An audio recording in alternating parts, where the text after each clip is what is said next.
जय श्री राम, जय श्री बालाजी। पितृ पक्ष में माता की अष्टमी पर एक कार्य सबसे बड़ा कर लीजिए, जीवन बदल जाएगा।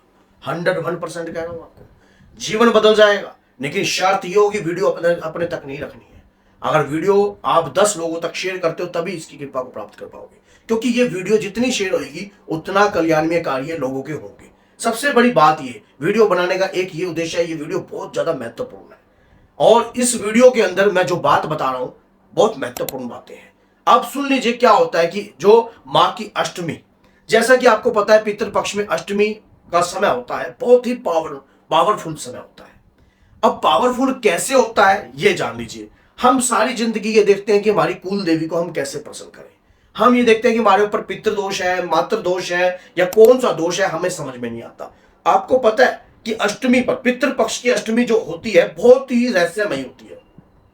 उस दिन काली शक्तियों की काट हो जाती है। अगर आपके पितरों के ऊपर कहीं बंधन किया गया हो, या किसी भी प्रकार का तंत्र के तरह आपके पितृ, या किसी मलिनता के तहत आपके पितृ बंधन में हो, या कोई चंडाल योनि में हो, सर्प योनि में हो, या किसी भी प्रकार की योनि में हो, मुक्त हो सकते हैं मात्र एक पाठ से।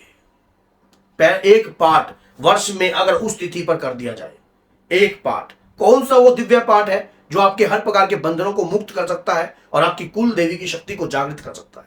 जिस दिन माता की अष्टमी होती है उस दिन मां का दिन होता है और कुल देवी की अष्टमी की कृपा प्राप्त होती है। एक बात जिंदगी में याद रख लेना, कुछ सामग्री आपको लेनी है, वो मैं आपको बता रहा हूं। जैसे आपने पंचमेवा और 1.25 मीटर लाल कपड़ा, एक बजना नारियल और एक पान का पत्ता, और आपने सुपारी लेनी है एक, उसके दौरान 7 लौंग लेनी है, ये लेकर और 21 रुपए की अरदास लेकर उसको एक पोटली में बांध लेना है।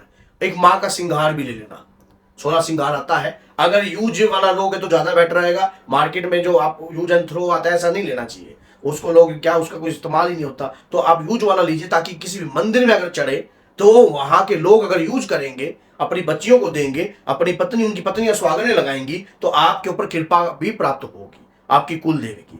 अब कुल देवी के बारे में आप जानते नहीं हो तब भी इस पूजा को कर सकते हो, आपके पितर आज की डेट में खुल जाएंगे।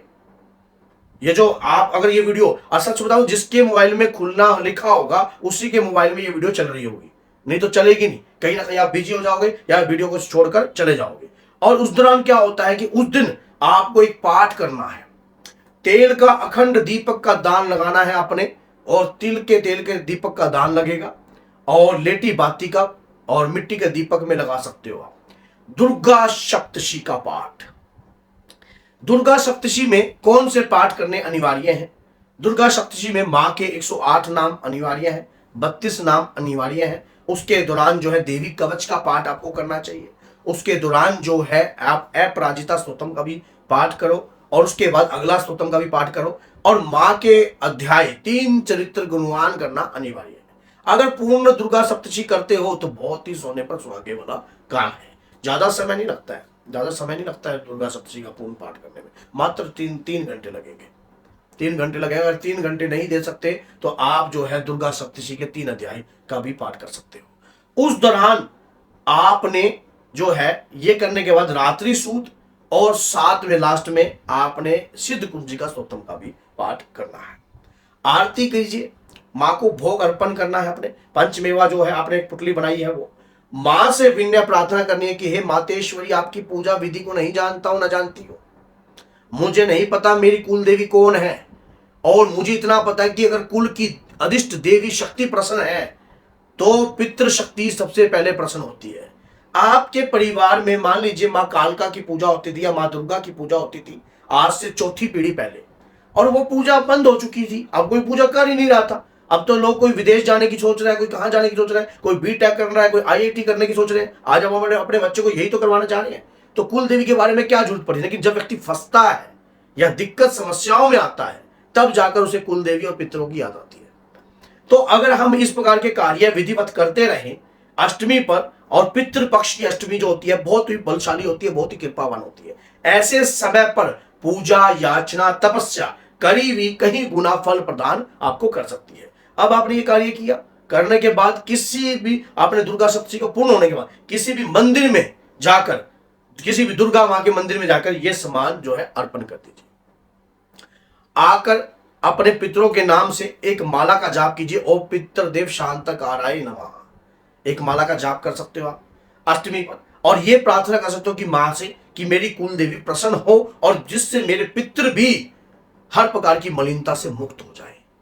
आपको ये बात याद रखना, जिसकी कुल देवी प्रसन्न है उसके घर के पितृ कभी मलिन नहीं होते हैं, उसके घर के पितृ कभी भी किसी भी आपदा में नहीं फंसते हैं, किसी भी जंजाल में नहीं फंसते हैं, किसी भी तंत्र माया में नहीं बंधनग्रस्त होते हैं, क्योंकि कुल देवी की कृपा है परिवार पर। कुल में पूजा करी गई है मां की, और जिसके कारण आपके पितरों के ऊपर छत्र छाया है मां की। और इस अष्टमी पर आप अपनी पितरों की मलिनता को शुद्ध कर रहे हो, पितरों को बल प्रदान कर रहे हो, पितरों के प्रति प्रयास कर रहे हो। जो एक तिल के तेल का दीपक जल रहा है उसे पूर्ण रूप से जलने दीजिए, और जब अष्टमी पूर्ण हो जाए वो अपने आप पूर्ण हो जाएगा। एक कार्य आप देख लेना, उसके बाद जो नवरात्रि आ रही है 22 तारीख से, उस नवरात्रि में आपको मां की कृपा का एहसास होगा।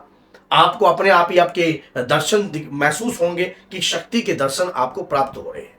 कई बार हमें सोचना पड़ता है कि हम शक्ति के दर्शन हम कैसे प्राप्त कर सकते हैं, किस प्रकार से प्राप्त कर सकते हैं। इस प्रकार से हम शक्ति की कृपा को प्राप्त कर सकते हैं। ऐसे ही हम अपने पितरों की कृपा को प्राप्त कर सकते हैं। कहते हैं कि जामिए जामिए जामिए जामिए भाग्यवान, भाग्यवान के दर पे खड़े कई गुणवान। हम भाग्यवान तो नहीं है, लेकिन मां की पूजा करने वाला सौभाग्यवान जरूर हो सकता है। अगर आपके हाथ में भाग्य रेखा नहीं है, जीवन में आपका कोई साथ नहीं दे रहा है, तो ये वीडियो आज आपके लिए वरदान के रूप में आई है और मां की कृपा से आई है। तो इस वीडियो को अपने तक नहीं रखना है, कम से कम 10 लोगों तक जरूर शेयर करना। अगर कोई भाई किसी भी प्रकार के रोग से या किसी भी प्रकार की दिक्कत समस्या से ग्रस्त होगा तो इस वीडियो के माध्यम से अपने जीवन को बचा सकता है, अपने जीवन के रास्ते को बना सकता है। तो जीवन में परिस्थितियां अगर कई बार आपके विपरीत होती हैं और कई बार आपके पक्ष में होती हैं, लेकिन एक बात याद रखना, मां की भक्ति करने वाला कभी व्यक्ति निर्धन नहीं होता है, कभी व्यक्ति असहाय नहीं होता है। आज नहीं तो कल उसकी मां आकर उसको रोशनी की किरण जरूर दिखाती है। तो आपने जो अष्टमी पर यह कार्य किया है, कुल देवी की शक्ति को जगाने का कार्य है, पितृ शक्ति को जगाने का कार्य है। क्या पता आपका एक प्रयास आपके सूर्य लोक के पितरों को जगा दे, क्या पता आपका एक बीज बोया हुआ आपकी पीढ़ी को तार दे। क्योंकि भगीरथ ने भी तो एक बीज बोया था, और राजा सगर के 60,000 पुत्र थे, तो राजा सगर ने भी एक पाप को जन्म दिया था। उसी प्रकार से आप सोच के देखिए कि जब राजा सगर के पुत्रों ने कपिल मुनि के श्राप के कारण वो ढेरिया बन गई और पितृ दोष लग गया राम जी के कुल के ऊपर, तो आप सोच के देखिए भगीरथ जी ने आकर इतिहास को रचा है। और क्या पता ये मौका आज आपको प्राप्त हो रहा हो और वीडियो के दौरान आपको ये पता लग रहा हो कि अगर मैं ये कार्य कर लेता हूं या कर लेती हूं तो जीवन को सफल बना सकती हूं। तो इसी प्रकार से आपको वीडियो अच्छी लगे तो लाइक कीजिए, चैनल को सब्सक्राइब कीजिए और 10 लोगों तक जरूर शेयर कीजिए, क्योंकि क्या पता किस भाई का भला हो जाए और क्या पता कौन सा भाई किस प्रकार की दरिद्रताओं में गिर रहा हो, माँ की पूजा करने वाला अपने आप भाग्यवान हो जाएगा। जय श्री राम, जय माता दी।